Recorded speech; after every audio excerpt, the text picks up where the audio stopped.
네, 8월 온라인 금요구역회에 오신 우리 신일의 성도 여러분 환영합니다. 사랑합니다.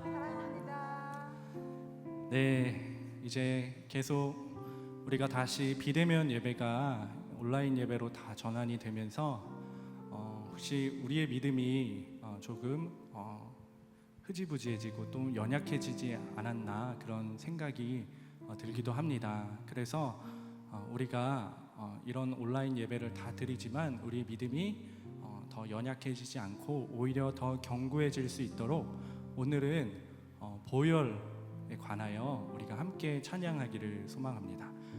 하나님께서 보혈은 우리에게 생명이고 구원을 주시는 능력이고 또 하나님 나라를 볼 수 있는 그런 능력, 그런 승리라고 이렇게 표현을 해주셨는데 우리가 함께 예수님의 보혈의 은혜를 찬양함으로 우리의 믿음이 살아나고 회복되는 이 시간 되기를 소망합니다. 그러는 마음으로 우리 함께 보혈을 지나 함께 찬양하겠습니다.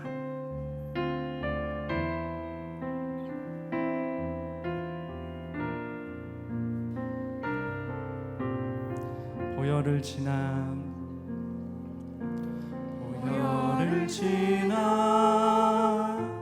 하나님 품으로 보혈을 지나 아버지 품으로 보혈을 지나 하나님 품으로 한 걸음씩 나가네. 다시 한번 보혈을 지나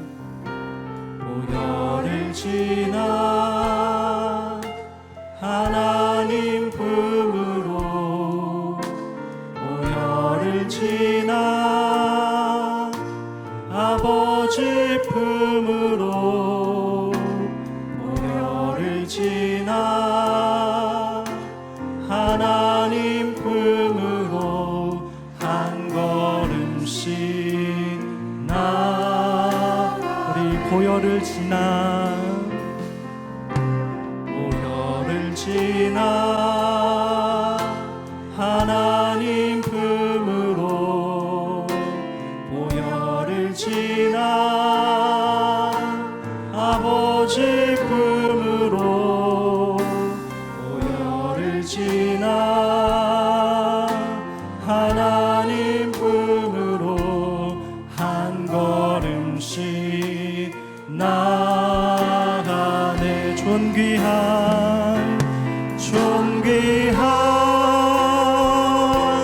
주 보혈이 내 영을 새롭게 하시네. 존귀한 주 보혈이 내 영을 새롭게 하네. 보혈을 지나 하나님 품으로 보혈을 지나 아버지 품으로 보혈을 지나 하나님 품으로 한 걸음씩 나가. 존귀한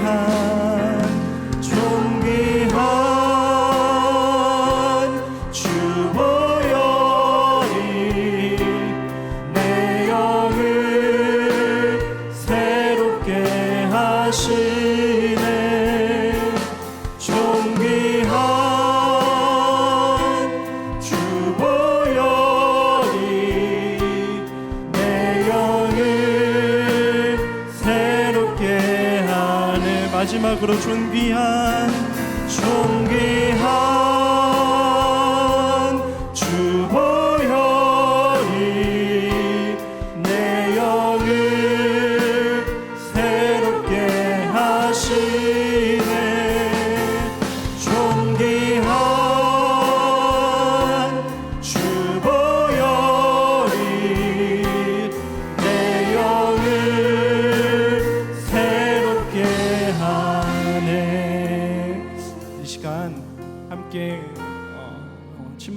함께 기도하기를 원합니다. 작은 목소리로 함께 기도하기를 원합니다. 우선 우리가 내 안에 있는 죄가 있다면 주님께 먼저 우리의 죄를 고백하며 회개하는 시간 갖기를 원합니다. 회개하고 주 예수 그리스도의 그 보혈의 은혜로 우리가 다시 담대히 주님 앞에 나아가기를 소망합니다. 주님 앞에 나아가 주님을 찬양하는 우리 하나님의 자녀된 권세를 다시 얻고 누리기를 바라면서 이 시간 잠시 침묵으로 작은 목소리로 기도하며 나아가겠습니다. 기도하겠습니다. 할렐루야. 하나님, 우리 모든 죄를 아버지 용서하여 주옵소서. 하나님, 이 죄인 용서하여 주시고 하나님 앞에 오직 나아갈 수 있는 힘은 예수 그리스도의 보혈밖에 없음을 고백합니다. 그 은혜로 의식하여 주님께 다시 부끄럽지만 담대히 나아가고자 하오니 주여 이 시간 함께하여 주시고 우리의 찬양을 주님 기뻐 받아 주옵소서. 우리 신일의 성도 모든 성도들에게 주님 회개의 은혜를 허락하여 주시고 또한 보혈의 은혜를 허락하여 주시고 믿음으로 담대히 주님 앞에 나아갈 수 있는 그 능력을 그 은혜를 허락하여 주옵소서. 우리가 예수 그리스도의 보혈의 은혜로 말미암아 다시 희망을 얻게 하시고 소망을 얻게 하시고 힘을 얻게 하여 주옵소서. 우리에게 승리 대신 이미 승리를 주신 우리 예수 그리스도의 그 보혈을 의지하는 저희들 다 될 수 있도록 주님 함께하여 주옵소서. 하나님, 오늘 우리가 주님을 전심으로 찬양하기를 소망합니다. 찬양 가운데 기도하게 하시고 찬양 가운데 말씀을 듣게 하시고 찬양 가운데 성령 하나님의 음성을 듣게 하여 주시옵소서. 그래서 우리에게 구원의 그 감격과 기쁨이 회복되는 이 시간 되기를 예수 그리스도 이름으로 기도합니다. 아멘. 네, 우리 이어서 박수치며 기쁨으로 우리 주님을 함께 다시 찬양하겠습니다.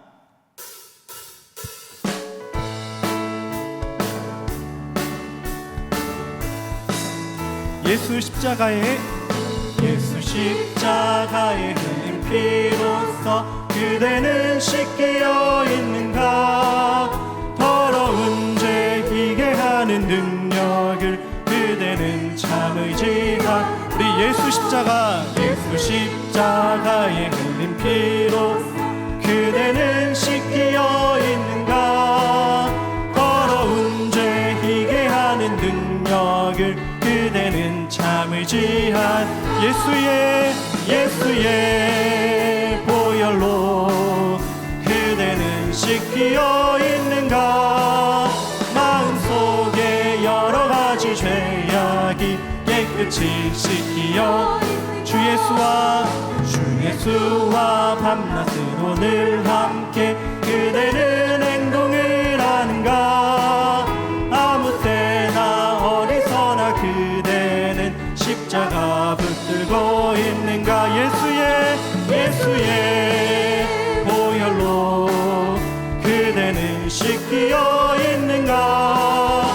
마음속에 여러 가지 죄악이 깨끗이 씻기어 있는가. 주님 예수 다시 올 때 그대는 영접할 예복이 있는가. 그대 몸은 거룩한 곳 천국에 들어갈 준비가 됐는가. 예수의 보혈로 그대는 씻기어 있는가. 마음속에 여러 가지 죄악이 깨끗이 씻기어 있는가. 모든 죄에 더러워진 예복을 주 앞에 지금 다 벗어서 샘물같이 솟아나는 보혈로 눈보다 더 이게 씻으라. 예수의 보혈로 그대는 씻기어 있는가. 마음속에 여러 가지 죄악이 깨끗이 씻기어 예수의 보혈로 그대는 씻기어 있는가. 마음속에 여러 가지 죄악이 깨끗이 씻기어 죄에서 자유를 얻게 함은 보혈의 능력 주의 보혈 시험 참 놀라운 우리 다시 한번 죄에서 자유를 얻게 하는 보혈의 능력 주의 보혈 시험을 이기고 승리하니 참 놀라운 능력 주의 보혈 능력 있도다 주의 피 믿으오 주의 보혈 그 어린 양의 매우 귀중한 피로다 육체의 정욕을 이길 힘은 보혈의 능력 주의 보혈 정결한 마음을 얻게 하니 참 놀라운 능력이로다 주의 보혈 능력 있도다 주의 피 믿으오 주의 보혈 그 어린 양의 매우 귀중한 피로다 눈보다 더 희게 맑히는 것 보혈의 능력 주의 보혈 부정한 모든 것 맑히시니 참 놀라운 능력이로다 주의 보혈 능력 있도다 주의 피 믿으오 주의 보혈 그 어린 양의 매우 귀중한 피로 구주의 복음을 전할 제목 보혈의 능력 주의 보혈 날마다 나에게 찬송 주니 참 놀라운 능력이로다 주의 보혈 능력 있도다 주의 피 믿으오 주의 보혈 그 어린 양의 매우 우리 4절 구주의 복음을 전할 제목 보혈의 능력 주의 보혈 날마다 나에게 찬송 주니 참 놀라운 능력이로다 주의 보혈 능력 있도다 주의 피 믿으오 주의 보혈 그 어린 양의 매우 귀중 우리 마지막 주의 보혈 능력 있도다 주의 피 믿으오 주의 보혈 그 어린 양의 매우 귀중한 피로다 매우 귀중한 피로다 우리 하나님께 영광의 박수 올려드리겠습니다. 아멘. 네, 우리 계속해서 찬양하길 원합니다. 이 시간 함께 세상 유혹 시험이 다가올 때 나의 힘으론 그것들 모두 이길 수 없네 라는 찬양을 함께 부를 텐데 마지막 찬양 가사를 묵상하면서 우리 함께 찬양하기를 소망합니다. 우리에게 많은 어려움과 힘듦과 억울함과 그 괴로움과 문제들이 있지만 우리가 기억할 것은 예수 그리스도의 그 보혈의 은혜, 십자가와 부활의 복음이 이미 우리에게 승리를 주셨다라는 이 믿음을 우리가 꼭 기억하기를 소망합니다. 함께 찬양하겠습니다. 세상의 시험이 내게 몰려올 때에 나의 힘으론 그것들 모두 이길 수 없네. 거대한 폭풍 가운데 위축된 나의 영혼 어찌할 바를 몰라 헤매이고 있을 때 세상의 유혹 시험이 내게 몰려올 때에 나의 힘으론 그것들 모두 이길 수 없네. 거대한 폭풍 가운데 위축된 나의 영혼 어찌할 바를 몰라 헤매이고 있을 때 주를 찬양 주를 찬양 손을 들고 찬양 전쟁은 나에게 속한 건 아니니 주를 찬양 손을 들고 찬양 전쟁은 하나님께 속한 것이니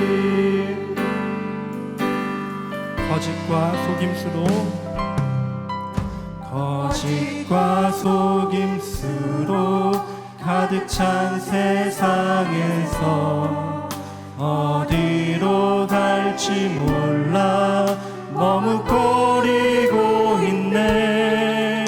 공중의 권세 잡은 자 지금도 우리들을 실패와 절망으로 넘어뜨리려 하네. 그러나 우리는 주님을 찬양 주를 찬양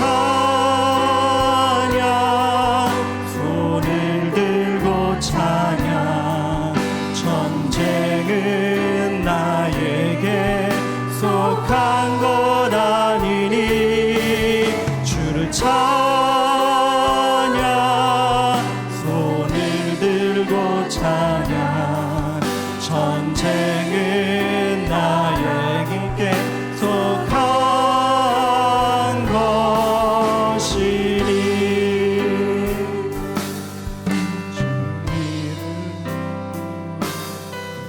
주위를 둘러보면 아무도 없는 듯 믿음의 눈을 들면 보이는 분 계시네.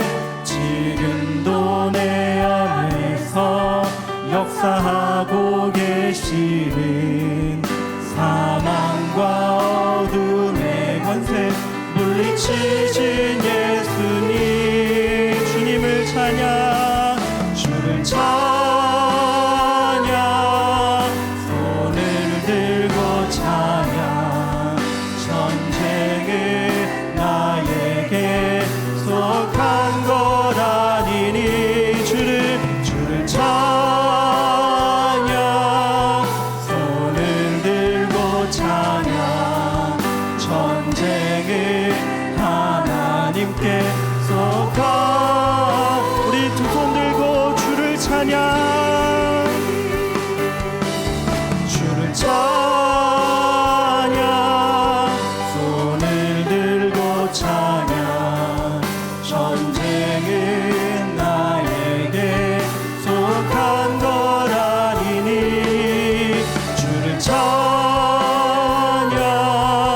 손을 들고 찬양 전쟁은 하나님께 속한 우리가 찬양할 수 있는 이유 우리에게 승리를 주셨기 때문입니다. 승리하셨네 승리하였네 어린 양의 보혈로 우린 보혈의 능력으로 서리라. 승리하였네 승리하였네 어린 양의 보혈로 주 내게 승리 줄 우리 전심을 다하여 승리하였네 승리하였네 어린 양의 보혈로 우리 보혈의 능력으로 서리라. 승리하였네 어린 양의 보혈로 주 내게 승리 주셨네. 이 시간 함께 기도하기를 원합니다. 이 시간 기도할 때 우리 문제보다 크신 우리 하나님을 찬양하기를 원합니다. 그리고 기도하고 찬양하길 소망합니다. 하나님 우리 입술에 찬양하는 그 마음과 입술의 고백이 사라졌다면 우리를 구원해 주시고 우리에게 영생을 주시고 우리에게 승리의 약속을 주신 그 우리 주님, 그 예수님을 찬양하는, 전심으로 찬양하는 그 마음과 그 기쁨을 회복시켜 주옵소서. 찬양 가운데 능력이 있고 예수 그리스도의 그 보혈의 은혜를 감사하고 찬양하는데 능력 있고 승리가 있다는 것을 우리가 다시 경험하게 하여 주시옵소서. 이 시간 주님을 찬양하며 나아갑니다. 주님의 능력을 찬양하며 나아갑니다. 우리 주님, 우리를 구원해 주신 우리 예수 그리스도 그분을 감사하며 그분께 찬양하며 그분께 영광 올려드리는 이 시간 되길 소망하며 다 함께 기도하며 나아가겠습니다. 주여 믿습니다. 주여 믿습니다. 주여 믿습니다. 할렐루야. 하나님 아버지, 주님을 찬양합니다. 우리에게 구원의 은혜를 베풀어 주신 주님을 찬양합니다. 우리에게 승리를 약속하신 우리 예수 그리스도의 그 어린 양을 찬양합니다. 할렐루야. 하나님 아버지, 우리의 눈을 밝혀 주시옵소서.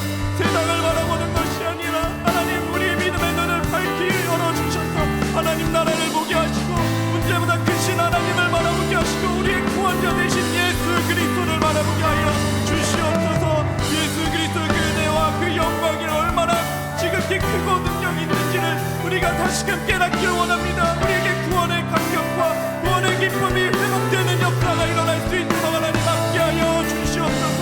우리 죄를 회개합니다. 하나님, 우리밖에 모르는 우리가 왕됨에 살아났던 우리 사사기와 같은 우리의 죄를 회개합니다. 오직 주 예수 그리스도가 우리의 구원자 되시고 우리의 왕 되심을 고백하게 하시고 그분을 찬양하며 그분과 동행하며 살아가는 저희들 되게 하여 주시옵소서. 할렐루야. 하나님 아버지, 우리 교회 가운데 임하여 주옵소서. 우리 매우 목사님 가운데 성령의 충만한 은혜를 더하여 주시고 신인의 모든 성도들 가운데 하나님의 역사가, 하나님의 말씀의 은혜가, 성령의 충만한 은혜가 역사하여 주시옵소서. 하나님, 살아있는 교회가 되기를 원합니다. 예수 그리스도의 이름만 높아지는 교회 되기를 원합니다. 그분의 사랑과 영광만이 드러나는 교회 되기를 소망하오니 하나님 함께하여 주시고 축복하여 주시옵소서. 하나님, 우리 성도들의 기도 들어주시고 함께하여 주옵소서. 우리 성도들의 기도가 찬양이 하나님 아버지께 기쁨이 되기를 원합니다. 하나님을 향한 찬양이 우리가 전심의 찬양이 되기를 원합니다. 문제보다 더 큰 하나님을 바라보는 믿음의 눈을 밝혀주옵소서. 하나님 축복하여 주시고 함께하여 주옵소서. 거듭난 자는 하나님 나라를 본다 하였습니다. 하나님 나라를 바라보며 살아가게 하여 주시옵소서. 할렐루야. 하나님 함께하여 주옵소서.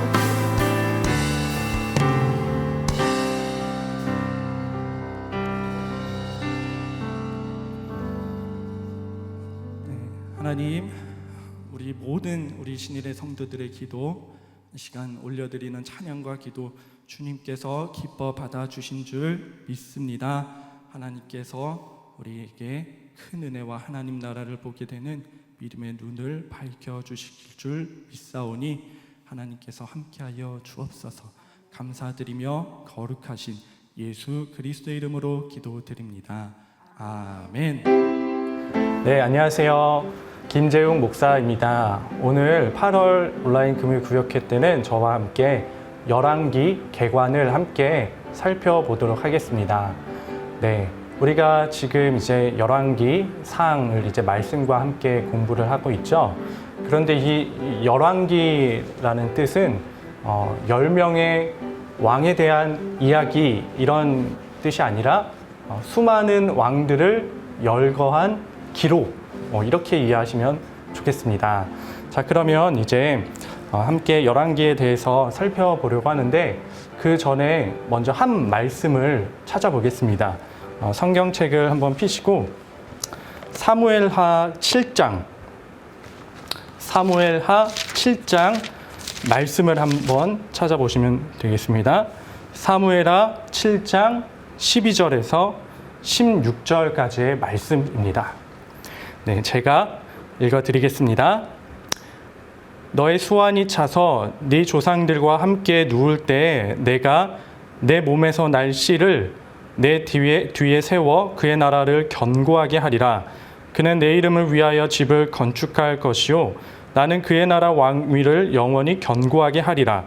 나는 그에게 아버지가 되고 그는 내게 아들이 되리니 그가 만일 죄를 범하면 내가 사람의 매와 인생의 채찍으로 징계하려니와 내가 네 앞에서 물러나게 한 사울에게서 내 은총을 빼앗은 것처럼 그에게서 빼앗지는 아니하리라. 너의 집과 내 나라가 내 앞에서 영원히 보존되고 너의 왕위가 영원히 견고하리라 하셨다 하라라는 말씀입니다. 하나님께서 다윗에게 언약을 맺게 해주신 그 언약의 말씀입니다. 여러분 성경에서 하나님께서 아주 특별하게 개인에게 언약을 맺어준 사람이 두 명이 나옵니다. 한 명은 아브라함이고 한 명은 다윗입니다. 물론 모세를 통해서 시내산 언약을 맺었지만 그것은 모세 개인과 맺은 언약이 아니라 이스라엘 백성 전체 공동체와 맺은 언약이었죠. 그런데 아브라함과 다윗에게는 하나님께서 특별히 개인과 언약을 맺어 주셨습니다. 그리고 그 언약이 아브라함을 통하여 다윗에게로 가고 그 다윗이 그 언약이 이제 나중에 또 다른 누군가에게로 이제 흘러가는데 그것은 한번 나중에 살펴보도록 하겠습니다. 그러면 먼저 열왕기서를 이제 살펴보기 전에 아까 우리가 방금 읽은 말씀을 한번 기억하시면서 보면 좋을 것 같습니다.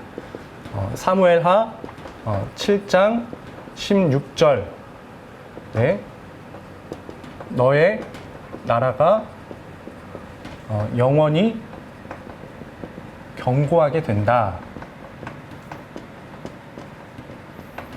너의 왕위와 나라가 견고하게 된다. 이것을 이제 기억하시면서 이제 살펴보면 좋을 것 같습니다. 자, 그러면 열왕기의 큰 흐름을 살펴보게 되면 이제 다윗이 죽고 나서 그 아들 솔로몬이 왕이 되죠. 그런데 솔로몬이 죽고 나서 이제 나라가 나뉩니다. 위에는 이제 여로보암, 북이스라엘의 여로보암, 그리고 남유다의 르호보암.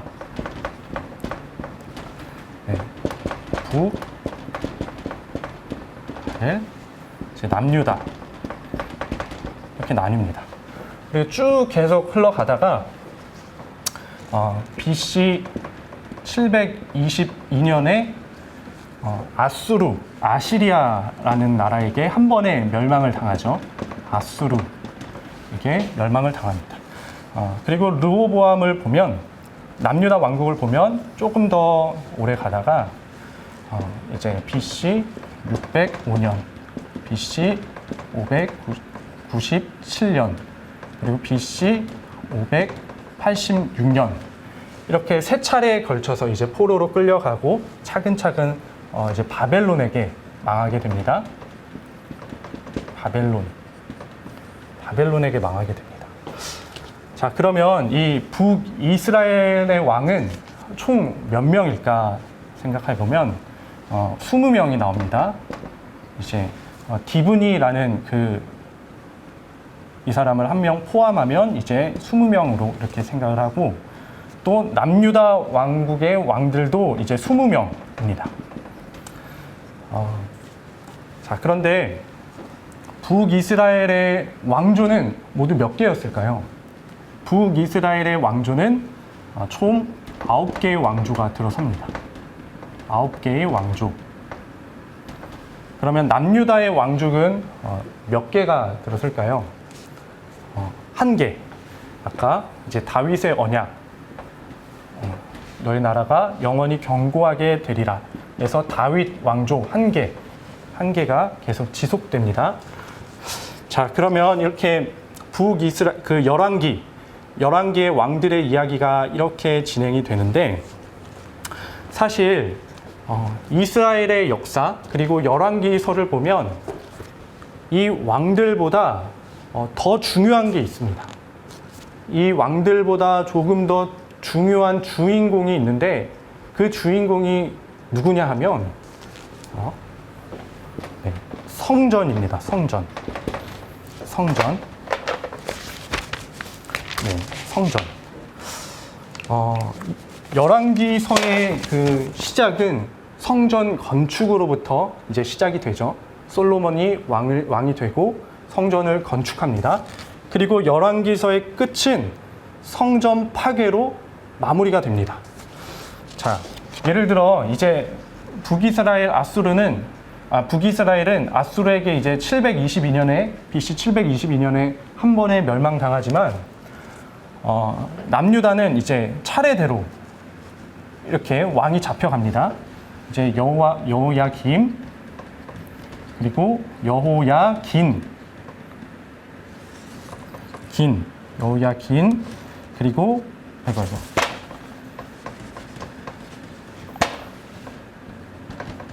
여호야긴 그리고 시드기야.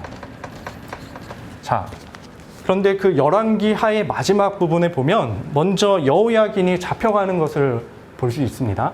그리고 나중에 시드기야가 배신을 하죠. 바벨론을 배신을 해서 바벨론이 또 시드기야를 잡혀가서 두 눈을 뽑고 아주 잔인하게 이제 사로잡혀가죠. 시드기야가. 그런데 보통 다른 나라들은 왕이 잡혀가서 그 나라에 왕이 없어지면 그 나라는 이제 끝난 거죠. 그런데 이스라엘은 왕이 잡혀가고 더 이상 왕이 없어집니다. 지도자가 왕이 아닌 사람이 됩니다. 그런데 이스라엘은 사실 왕이 잡혀가도 끝이 아닌 나라예요. 왜냐하면 이스라엘은 원래 왕이 없던 나라였죠. 왕정 시대 전에 사사 시대가 있었고 그 전에 이제 모세와 여호수아의 지도자가 있었는데 이스라엘 나라는 왕국으로 시작된 나라가 아니라 진정한 그 왕이신 하나님의 통치를 받고 시작된 나라였어요. 그 하나님의 통치의 증거가 무엇이냐면 이 성전 안에 있는 언약궤라는 거 들어보셨죠? 언약궤. 그 언약궤는 하나님께서 이스라엘의 하나님이 되고 이스라엘 백성들은 하나님을 자신의 하나님으로 섬기겠다라는 언약을 맺은 그 증표이자 상징이죠. 그렇기 때문에 이스라엘 백성들 나라에서는 이 언약궤가 살아있는 한 왕이 없어도 언제든지 다시 살아나고 부흥할 수 있는 소망이 있었던 것입니다. 그래서 이스라엘 나라는 왕보다 중요한 것이 언약궤였어요. 자, 그런데 여호야긴이 사로잡히고 시드기야가 사로잡혔음에도 아직 끝난 게 아닙니다. 그런데 열왕기 하 마지막에 보면 두 왕이 사로잡히고 이스라엘은 완전히 끝났다라는 것을 의미하는 그런 사건이 나옵니다. 무엇이냐면 예루살렘이 무너지고 예루살렘이 파괴됐다고 나오고 그리고 성전이 파괴되었다고 말씀하고 있다라는 거죠. 성전이 이때 바벨론으로부터 완전히 파괴가 됩니다. 그리고 성전의 중심인 언약궤, 그 모세의 언약궤가 이 이후로 완전히 사라집니다. 이때 파괴되었다는 것이 가장 유력한 학설이고 파괴되지 않았는데 어디로 갔다 이런 설도 있지만 지금까지 사라진 언약궤가 나타난 적은 없습니다. 즉 성전이 파괴됨으로 인하여 이스라엘의 역사는 이때 완전히 끝났다라고 볼 수 있는 것이죠. 즉 이스라엘에게 있어서는 왕들보다 더 중요한 주인공이 있었는데 그것이 성전이었다. 그리고 성전 안에 있는 언약궤 그것이 있었다라는 것입니다. 그것이 파괴될 때 이스라엘의 역사는 완전히 끝난 거구나라고 이해하시면 되겠습니다. 그러면 이제 언약궤 이야기가 나와서 이 성전의 솔로몬의 그 위대한 업적 중 하나가 이 성전을 건축한 일이죠. 그 언약궤 이야기가 나와서 이 성전과 함께 조금 어떤 이야기를 살펴보면 성전의 전신이 무엇이죠? 성전 전에 있던 게 이제 성막입니다. 모세를 통하여 이제 성막을 광야에서 만들었죠. 자, 성막을 광야에서 만들었습니다. 네, 성막은 번제단이 있고 물두멍도 있고 그리고 성소에 들어가면 이제 향단이 있고 그리고 떡상, 등잔대가 있고 여기 휘장이 있고 그리고 속죄소가 있죠. 지성소에 가면 속죄소 그 안에 이제 언약궤가 있습니다. 네. 성막이 이제 광야에서 만들어졌어요. 이런 성막이 광야에서 만들어졌어요. 근데 이제 가나안 땅에 들어가면서 이것이 성경에 보면 길갈에 갔다가 네, 나중에 실로에 있게 됩니다. 그리고 실로에 약 한 200년 동안 이 성막이 정착을 합니다. 200년, 약 200년 동안. 그래서 이스라엘의 중앙 성소의 역할을 감당을 합니다. 실로에서. 자, 그런데 우리가 사무엘서를 공부하면서 이스라엘의 역사상 어떤 아주 안 좋은 특별한 사건이 일어나요. 어떤 사건이냐면 블레셋이 이스라엘에 쳐들어오죠. 그래서 처음에 이스라엘이 싸워서 블레셋과 싸우는데 패배를 합니다. 그래서 왜 졌을까 이스라엘이 고민을 하다가 우리가 궤를 안 들고 갔구나, 언약궤를 들고 가지 않았구나 하고 언약궤를 가지고 나서 싸웁니다. 실로에서 어떤 일이 생겼냐면 성막과 언약궤가 분리되는 이런 엄청난 사건이 발생하게 된다는 거죠. 블레셋에게 그 언약궤를 빼앗기는 사건이 일어납니다. 빼앗기죠. 그래서 이 블레셋에게 빼앗겨가지고 어디로 갔는지 이제 살펴보면 에베네셀에서 빼앗겨서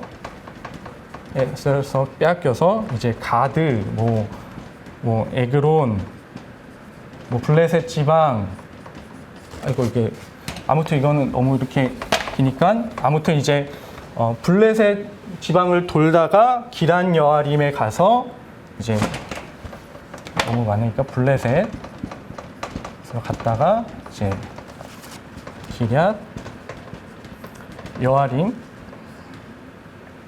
여기서 20년을 있게 되죠. 20년을 있게 되고 이것이 이제 오벳에돔으로 갑니다. 그리고 이때 누가 언약궤를 다시 찾아오죠? 네, 다윗이 언약궤를 찾아옵니다. 어디로 찾아오냐면 예루살렘으로 찾아옵니다. 예루살렘. 네. 자, 예루살렘으로 찾아옵니다. 그리고 다윗이 여기에 장막을 새롭게 만들어요. 그래서 다윗이 그 자신이 만든 그 장막에 언약궤를 모십니다. 그것을 우리가 흔히 다윗의 장막이라고 불리는 거죠. 다윗의 장막에는 이런 게 없어요. 번제단, 물두멍, 향단, 떡상, 등잔대, 휘장 이런 게 전혀 없고 있는 게 뭐냐? 언약궤만 있다. 그리고 모세의 성막은 다윗의 장막, 이 다윗이 언약궤를 예루살렘에 이제 둠으로 인하여 모세의 장막은 행방이 이제 불분명해져요. 이렇게 중요도가 이제 크게 낮아지는 거죠. 자, 그런데 모세의 장막과 이 다윗의 장막이 이제 따로따로 이제 운영이 되는 것을 알 수 있는데 나중에 알게 되는 게 이제 뭐냐? 대제사장이 원래는 한 명이죠. 한 명만 있어야 되죠. 근데 나중에는 이 다윗의 시대 때는 이상하게 대제사장이 2명이 나오는 것을 우리가 볼 수 있습니다. 한 명은 아비아달, 그리고 한 명은 사독. 이 2명이 나오는데 아비아달은 그 다윗의 장막에서 이제 예배를 담당하는 대제사장이 되고, 사독은 모세의 장막에서 이제 제사를 담당하는 그런 대제사장. 그래서 다윗의 시대 때는 2명의 대제사장이 있었다라는 것을 기억하면 좋을 것 같습니다. 자, 그러면 이 언약궤는 다윗의 장막에 있는데 그러면 모세의 장막은 어디로 사라졌냐? 모세의 장막은 어디로 사라졌냐 하면 모세의 장막은 막 이동을 해요. 원래 실로에 있었는데 이것이 이동을 합니다. 어디로 이동을 하냐면 놉이라는 땅으로 이동합니다. 우리가 놉으로 이동한지 어떻게 알게 되냐 하면 다윗이 이제 사울 왕을 피해서 도망 다닐 때가 있었지 않습니까? 그때 한 제사장에게 가서 진설병을 먹게 되죠. 자, 진설병은 모든 집에서 만들 수 있는 떡이 아닙니다. 진설병은 성막이 있는 곳에서만 만들 수 있는, 그리고 성막 안에만 있는 거룩한 떡이었어요. 즉, 놋땅에서 진설병을 먹었다라는 것은 실로에서 모세의 장막이 놋으로 이동했다라는 것을 우리가 발견할 수 있다라는 것이죠. 자, 그리고 이 모세의 장막이 또 나중에는 어디로 이동을 합니다. 어디로 이동을 하냐면 기브온 땅으로 이동을 합니다. 한번 성경을 펴보시겠어요? 역대하 1장. 역대하 1장을 봐보면 제가 읽어드릴게요. 역대하 1장.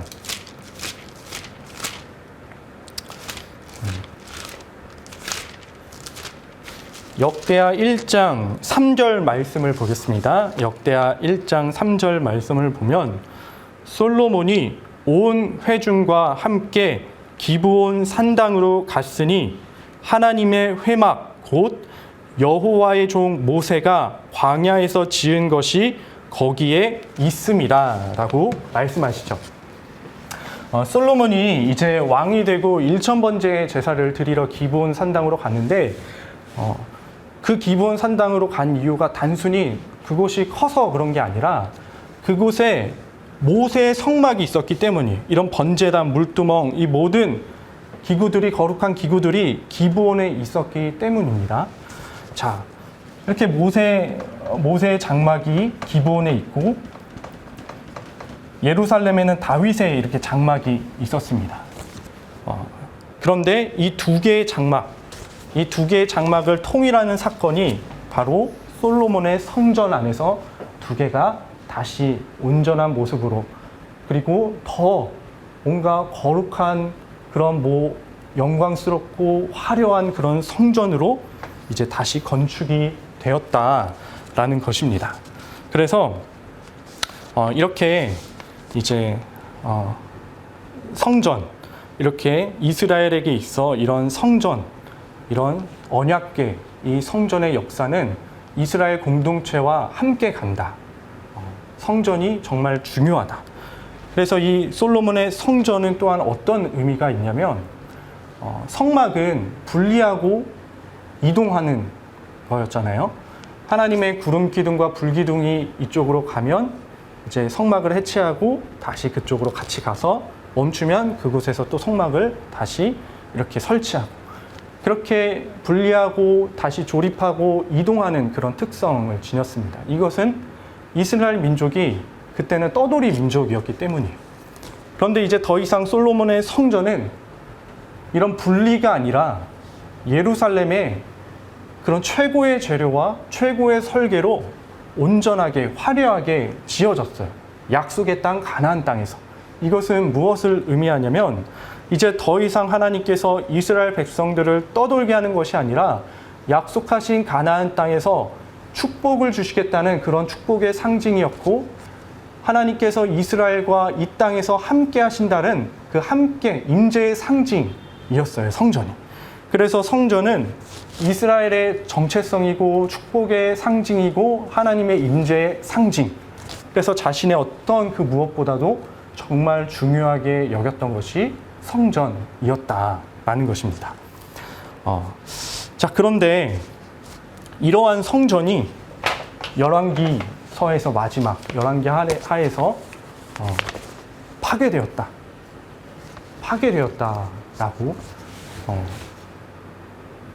말씀을 하셨다라는 거죠. 이러한 성전이 어떻게 파괴되었을까요? 이러한 성전이 이렇게 거룩하고 이스라엘의 정체성, 하나님의 임재의 상징, 어떤 축복의 상징, 그 어떤 것보다 소중한 이 성전이 파괴되었다는 것은 어떤 의미를 지니냐? 열왕기서에서 아까 제가 왕들의 이야기지만 왕들보다 더 중요한 주인공이 성전이라고 했습니다. 그런데 이 성전보다 더 중요한 주인공이 열왕기서에 있다라고 말씀하고 있어요. 이 이스라엘이 가장 중요하게 생각하는 이 성전보다 더 중요한 것이 있는데, 그 더 중요한 주인공이 있는데 그것이 무엇이냐? 네, 바로 말씀,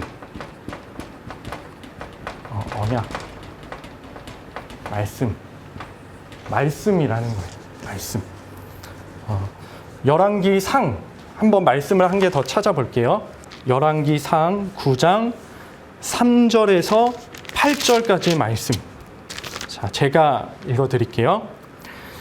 여호와께서 그에게 이르시되 네 기도와 네가 내 앞에서 간구한 바를 내가 들었은즉 나는 네가 건축한 이 성전을 거룩하게 구별하여 내 이름을 영원히 그곳에 두며 내 눈길과 내 마음이 항상 거기에 있으리니. 여기까지는 참 좋은 말씀입니다. 4절부터 보면 네가 만일 네 아버지 다윗이 행함같이 마음을 온전히 하고 바르게 하여 내 앞에서 행하며 내가 네게 명령한 대로 온갖 일에 순종하여 내 법도와 율례를 지키면 내가 너희 아버지 다윗에게 말하기를 이스라엘의 왕위에 오를 사람이 내게서 끊어지지 아니하리라 한 대로 내 이스라엘의 왕위를 영원히 견고하게 하려니와 만일 너희나 너희 자손이 아주 돌아서서 나를 따르지 아니하며 내가 너희 앞에 둔 나의 계명과 법도를 지키지 아니하고 가서 다른 신을 섬겨 그것을 경배하면 내가 이스라엘을 내가 그들에게 준 땅에서 끊어버릴 것이요 내 이름을 위하여 내가 거룩하게 구별한 이 성전이라도 내 앞에서 던져버리리니 이스라엘은 모든 민족 가운데에서 속담거리와 이야기거리가 될 것이며 이 성전이 높을지라도 지나가는 자마다 놀라며 비웃어 이르되 여호와께서 무슨 까닭으로 이 땅과 이 성전에 이같이 행하셨는고 하면 대답하기를 그들이 그들의 조상들을 애굽 땅에서 인도하여 내신 그들의 하나님 여호와를 버리고 다른 신을 따라가서 그를 경배하여 섬김으로 여호와께서 이 모든 재앙을 그들에게 내리심이라 하리라 하셨더라. 네. 저는 이것이 핵심, 열왕기서에서 핵심 말씀이라고 생각을 합니다. 왕상 9장 3절에서 8절. 솔로몬이 성전을 아주 아름답게 짓습니다. 그 내부를 다 금으로 덮죠. 화려한 기술과 그런 화려한 모든 최고의 재료를 가지고 성전을 짓습니다. 그리고 기도를 하고 하나님께 기도를 하고 이스라엘 백성들에게 축복을 합니다.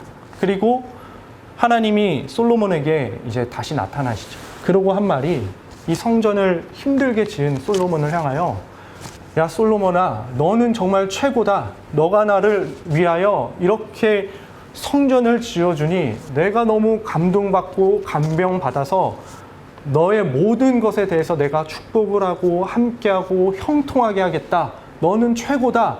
이렇게 말씀하시지 않았다라는 거예요. 물론 내 이름을 여기에 두겠다. 너의 왕위를 견고하게 하겠다. 이런 말씀을 하셨지만 핵심 말씀은 뭐냐? 네가 다윗의 길을 따라서 내 말씀에 순종하면 이 약속을 너를 통하여서 계속 이어나가겠다. 그런데 네가 내 말씀에 순종하지 않고 우상 숭배에 빠지거나 내 말씀을 불순종하면 아무리 귀한 성전이라도 내가 엎어버리고 파괴하겠다라고 말씀하셨다라는 것입니다. 그래서 열왕기서에서 말하는 진짜 주인공은 무엇이냐? 누구냐? 바로 하나님의 말씀이다라는 것입니다. 그래서 이 말씀으로 왕들을 다 평가합니다. 20명, 북이스라엘의 20명의 왕 중에 이 말씀의 기준 삼아 살아간 왕이 몇 명이었을까요? 한 명도 없었다고 성경은 말합니다. 여러분, 이제 성경을 읽어가면서 오므리 왕조의 오므리, 그리고 예후 왕조의 여로보암 2세, 이런 왕들을 이제 짧게 이제 보게 될 텐데, 학자들에 따르면 이 오므리 왕이나 이 여로보암 2세는 북이스라엘을 아주 강하게 만들었던 왕이었다고 합니다. 세상적으로 보면 아주 훌륭한 왕이었다고 합니다. 오므리 왕은 군사적으로 아주 강하게 만들었고, 여로보암 2세 왕은 그 북이스라엘 영토를 아주 많이 회복하고 경제적으로 부흥케 만든 그런 왕이었다고 합니다. 우리도 오늘날 지도자를 뽑을 때 최우선의 그 기준이 뭐냐면 경제를 많이 보죠. 그 경제를 살려낸 왕이 여로보암 2세였다는 것이죠. 그런데 하나님이 이들을 판단하실 때는 여로보암의 죄를 따르는 악한 왕이었다라고 평가하셨다라는 거예요. 세상적으로 아무리 뛰어나도 하나님이 평가하는 기준은 세상적인 업적이 아니라 하나님의 말씀에 우리가 정말 신실하게 어떤 유혹에도 끝내 하나님의 말씀에 돌아와 순종하느냐 안 하느냐. 하나님께서는 우리에게 완벽한 순종을 말하는 게 아니죠. 우리가 넘어지고 죄에 빠지고 흔들릴 때가 있습니다. 다윗도 그랬습니다. 근데 중요한 것은 회개하고 돌아와서 다시 말씀을 따르는 그런 순종의 마음이 우리에게 있어야 된다라는 것이죠. 이어서 이제 남유다 왕국, 그러면 남유다 왕국, 다윗의 뿌리인 이 남유다 왕국 20명 중에 하나님의 말씀에 순종한 왕은 몇 명이었을까요? 남유다 왕국도 거의 다 악한 왕이라 평가를 받습니다. 솔로몬마저도 악한 왕이라고 사실은 말씀하고 있습니다. 신명기 이제 17장에 보면 왕의 자질에 대해서 금을 많이 두지 말고 아내를 많이 두지 말고 병거, 말들을 많이 두지 말라고 했지요. 그런데 모든 것을 다 그 신명기 말씀에 다 거역을 하죠. 부인이 뭐 첩까지 따르면 1000명이 있었고 금은 말할 거 없이 그런 어떤 병거나 말들도 말할 거 없이 차고 넘쳤습니다.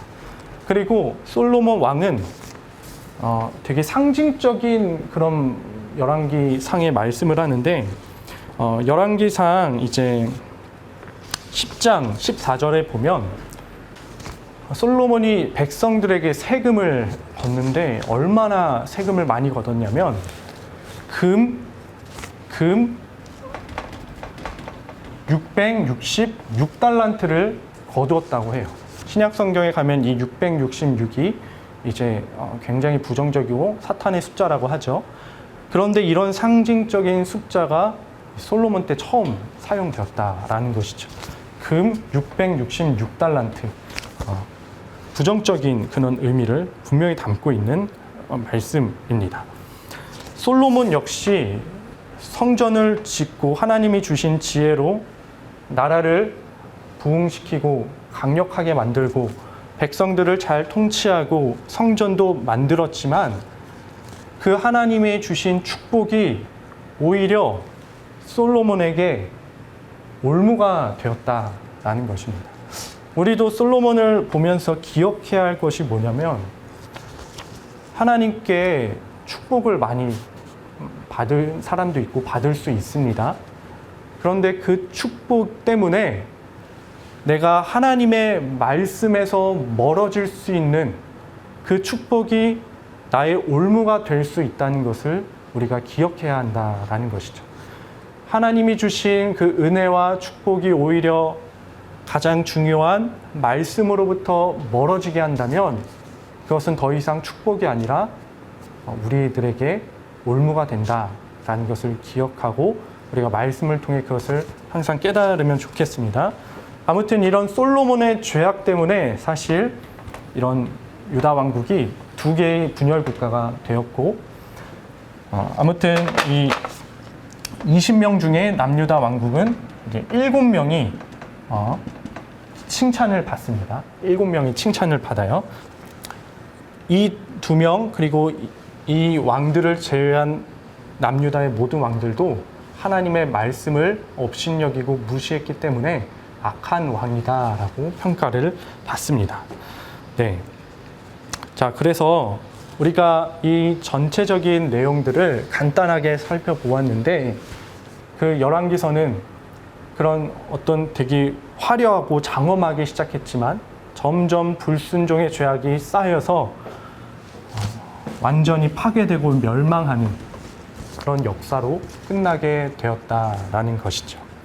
자, 그런데 이제 마지막으로 이거 한 가지만 이제 나누고 마치려고 하는데 이스라엘 백성들은 끝까지 하나님을 이렇게 무시하고 죄가 쌓여서 멸망을 당했습니다.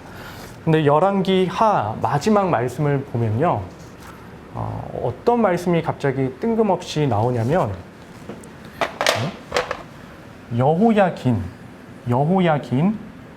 이 여호야긴이 바벨론의 포로로 잡혀갔죠. 근데 37년 만에 복권되었다. 만에 이제 복권되었다. 그래서 왕의 식탁에 앉아서 이제 왕의 음식을 먹고 이렇게 그런 대접을 받았다라는 말씀이 뜬금없이 나와요. 여호야긴 왕이 감옥에서 석방되어 왕의 식탁에 앉았다라는 것은 무엇을 의미하냐면 여호야긴 왕이 바벨론에서 죽지 않았다라는 거예요. 죽지 않았다라는 것은 하나님께서 다윗과 언약한 그 약속을 끄지 않았다는 거예요. 이스라엘 백성은 계속해서 하나님께 불순종해서 비참한 결과까지 이어졌지만 그럼에도 불구하고 하나님이 다윗과 약속한 그 약속의 불씨는 은혜로 긍휼로 살아있게 아직 끄지 않으셨다라는 것이죠. 이 다윗의 약속이 나중에 어디로까지 이어지냐? 여호야긴 왕으로부터 이제 더 이상 이스라엘의 왕은 없습니다. 영원히 너의 왕위가 견고하게 서겠다 했는데 인간 왕은 더 이상 이제 사라집니다. 다윗의 적통 후계자들, 다윗의 뿌리로부터 가는 왕들은 사라집니다. 그런데 이 다윗의 뿌리가 인간 왕은 사라졌지만 어디로 이어지냐? 마태복음 1장에 보면 예수님의 계보가 나오죠. 아브라함과 다윗의 자손 예수 그리스도의 계보라. 아까 제가 처음에 말씀드린 게 하나님께서 개인에게 언약을 맺어주신 사람이 아브라함과 다윗이라고 했죠. 그 아브라함과 다윗으로부터 이어지는 그 언약, 한번 11절, 마태복음 1장 11절을 봐볼게요. 마태복음 1장 11절을 봐보면 바벨론으로 사로잡혀 갈 때에 요시야는 여고냐와 그의 형제들을 낳으니라. 바벨론으로 사로잡혀 간 후에 여고냐에서 한번 동그라미 쳐보면 좋을 것 같은데 여기서 여고냐가 여호야긴입니다. 여호야긴 왕입니다. 무슨 말이냐? 인간의 실패로 모든 게 끝나버린 상황처럼 보일지라도 영원부터 영원 가운데 일하시는 그 하나님, 영원 가운데 계획하시는 하나님은 여호야긴, 끝난 것처럼 보이는 이 여호야긴을 통해서 계속 이어서 예수 그리스도까지 이어지게 하셨다라는 거예요. 인간 왕은 더 이상 없어지고 성전은 파괴되었지만 예수 그리스도께서 하나님의 아들이시자 우리의 구원자이신 예수 그리스도께서 우리의 진정한 왕이 되셨고 참된 성전이 되셨다라는 것입니다. 영원히 견고하게 하리라는 우리 예수 그리스도로부터 온전해졌다라는 것입니다. 그래서 우리가 열왕기서 그리고 우리가 신약 말씀을 또 예수님을 통하여 얻을 수 있는 우리가 교훈은 무엇이냐? 열왕기 이스라엘과 남유다가 멸망한 원인이 어디 있었냐? 외부로부터 시작된 게 아니라라는 겁니다. 내부에서 시작되었다. 하나님의 말씀을 점점 업신여기기 시작할 때 이들의 위기와 무너짐이 시작되었다라는 거예요. 마찬가지로 교회의 위기 역시 어디로부터 시작되는가? 무엇으로부터 오는가? 그리스도인들은 예수님을 나의 구원자로 믿지만 동시에 예수님을 나의 왕으로 영접하는 자들입니다. 이 고백, 예수님은 나의 주님 되시며 나의 임금 되신 분이다. 왕 되신 분이다. 이 고백의 확신이 흔들릴 때 위기가 온다라는 것이죠. 그리스도인들은 종교인이 아니라고 말하죠. 종교인이 아니라 우리의 왕이신 예수 그리스도만을 의지하고 신뢰하는 그 신앙인입니다. 그리고 예수님을 의지하고 신뢰하는 유일한 그 방법, 그 보편적인 그 방법, 객관적인 방법은 바로 말씀을 통해 나타난다라는 것입니다. 그래서 제가 마지막으로 해드리고 싶은 말은 우리가 이 성경이 어떻게 보면 정말 지루해 보이는 책일 수도 있습니다. 읽어도 감흥이 없고 하나님이 만나주시는 것 같지 않고 감동이 없고 그럴 수 있는데, 그럼에도 불구하고 우리가 말씀을 끊임없이 갈망하며 소망하며 묵상하고 읽고 이 말씀대로 살아내고자 하는 마음을 결코 잃어버려서는 안 된다라는 것이죠. 만약 우리가 말씀을 지금 덮고 있다면 분명한 것은 우리의 눈은, 우리의 가치는, 우리의 삶의 방향은 세상을 향해 나아가고 있을 것입니다. 말씀을 덮으면 세상이 보이고, 그러나 하나님의 말씀을 피고 읽고 묵상하기 시작하면 우리의 믿음의 눈이 밝아져서 하나님이 보이게 된다라는 것이죠. 즉, 말씀을 덮으면 세상이 보이지만 말씀을 피면 하나님이 보인다라는 것을 기억하시면서 우리가 열왕기서를 통해서 하나님의 말씀에 다시 돌아오고 회개하여 이 말씀의 가치를 가지고 이 말씀에 순종하며 살아가는 저와 여러분 되기를 예수님의 이름으로 축복합니다. 기도하겠습니다. 할렐루야. 하나님 아버지 감사합니다. 오늘 열왕기서 개관을 함께 간략하게 나누었습니다. 하나님, 우리가 하나님의 말씀을 통해 우리의 귀를 시원하게 해주는 우리의 욕심과 우리의 개인의 그 욕망적인 기도 제목을 시원하게 해결받는 그런 도구가 되는 것이 아니라, 내가 헌신하고 내가 희생하고 내 자아가 내려놓게 될지라도 우리 구주 예수 그리스도의 그분의 뜻에 따라 살아가는, 하나님의 말씀에 순종하며 살아가는 우리 신일의 성도가 될 수 있도록 하나님 함께하여 주옵소서.